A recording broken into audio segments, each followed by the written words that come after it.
Welcome to the show and thank you for joining me today.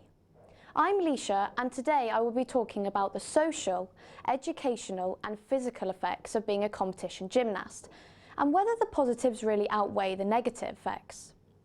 So, why would I study this?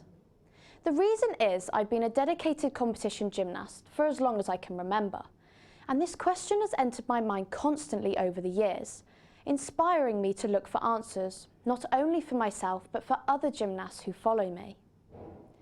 To help me understand this subject, I went to the extent of creating questionnaires and collecting views from competition gymnasts and their families.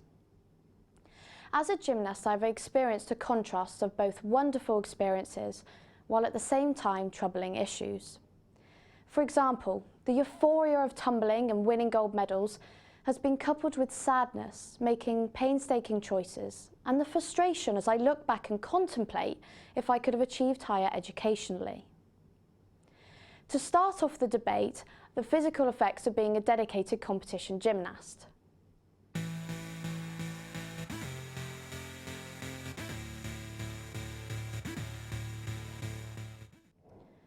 After interviewing other gymnasts about how gymnastics has affected their body, it was all focused on the negatives such as injuries, aches and pains. It was only when prompted for the positives that these were discussed. The physical side is a major part of being able to survive in the cruel world of gymnastics. You have to be fit with high stamina to carry out the high-powered routines required for competitions. Not forgetting the rips and calluses jaw on the hands.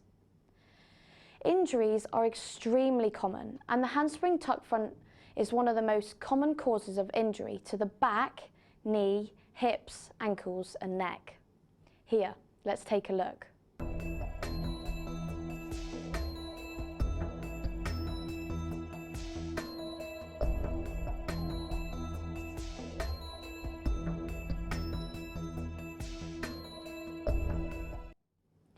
As you can see, the back is bent to an extreme, and if the right muscles have not been conditioned, this results in using bad technique to complete the somersault. Some problems can be resolved after physio or simply just rest, or some can cause long-term damage, even after retiring from the sport.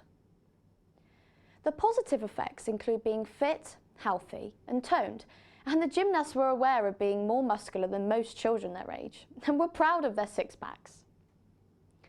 Another positive was that due to gymnastics, they are more educated and aware of eating healthily and a balanced diet. It is very important for gymnasts to eat properly, not only after, but before they train to enhance recovery. Incorrect diet could lead to short-term and long-term performance, and latterly health issues. Gymnasts are affected in a different way by the second section, the social effects, but they can still have damning consequences.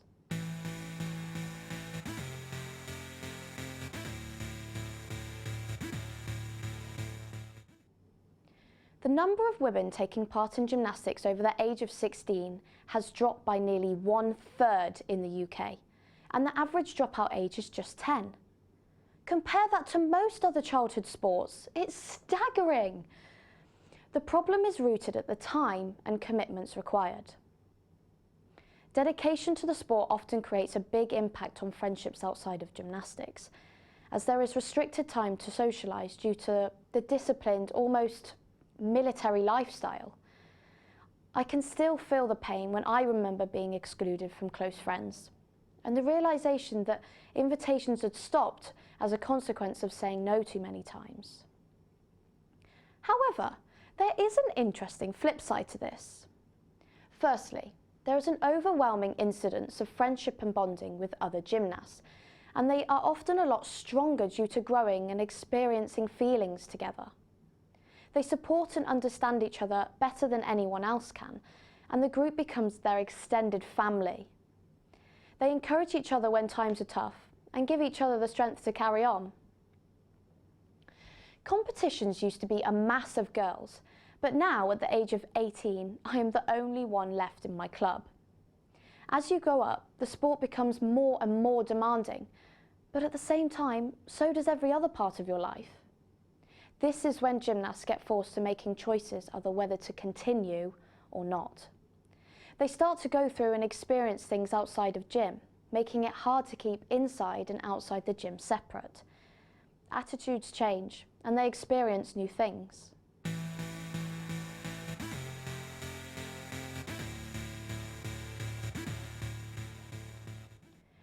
Finally, education can be affected by being a competition gymnast.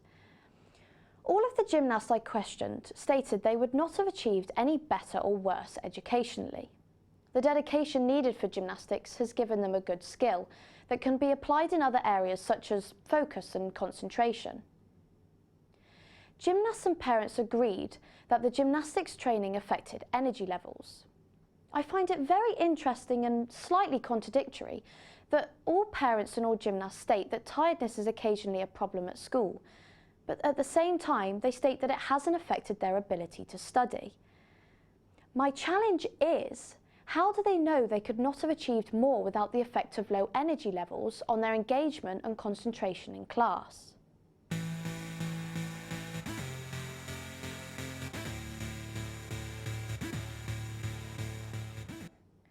Some of the points that I have made have been surprising revelations. The social bonding between gymnasts and feeling happy is as important as achieving well within gymnastics, as it impacts on the gymnast's will, their motivation and happiness. Without this balance, it has proven to be the main reasons for gymnasts giving up. Education becomes a major influence on a gymnast, and more so as they get older, as tough decisions need to be made regarding commitment. Some gymnasts manage a healthy balance of both, whilst others feel a need to choose one to excel in a higher level. It became very clear through my research that gymnasts enjoy their levels of health and fitness.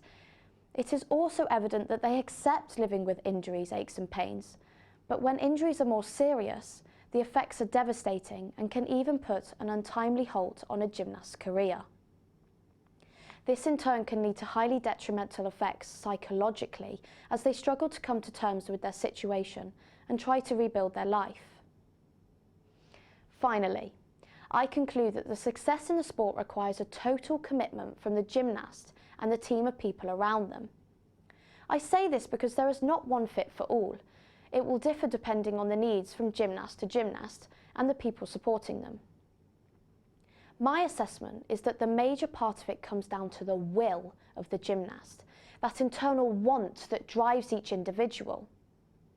Consequently, when the social, educational, physical and the psychological impacts are positive, gymnasts attain highly, but when they are negative, they can sadly become an unsurvivable burden.